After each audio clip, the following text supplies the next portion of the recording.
Obidvaja boli plní očakávania.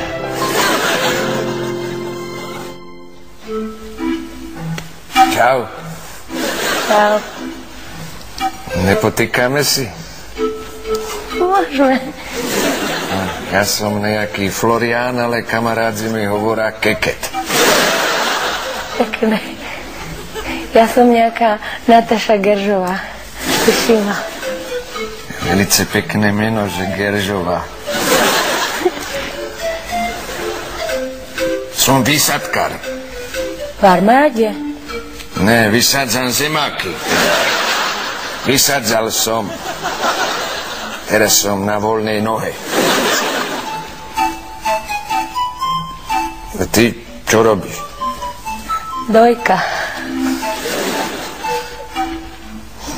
Dojka, všetci sa bojka.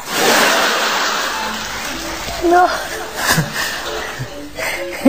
Si zábavná povaha. Aj ty máš velice peknú postavu. Teda mala si, ale to, čo z nej zestalo, tež není na vyhodlený. Kam by som to vyhadzovala? Ty tiež pešák. Si musela mať spustu ženských. No, není som síce žiadny Maroš Kramár, ale niečo bolo. V rámci možností, vieš. Ale aj prsa máš pekné. Ujdu. Ja kúkam, jedno už aj ušlo. Ty vzdelaný. No, veľa čítam, vieš. Hlavne som špecialista na príchody a odchody vlakov. To mám zmaknuté. Krivan 13.26.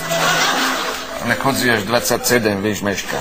Ale napríklad Prndolino 17.40, to je presne jak hodiny. Bývaš na stanici? Býval som. Teraz bývam pod mostom. A to musí byť drahé. Drahé. Nestažujem si, vieš, v rámci možností z tých. Drahé, bol som v Prahe. Ja som bola v Lučenci. Ale to už bolo dávno. Považam 17.23. Neviem. Počuj, keď ešte tak sedzíme, nedáme si kavičku?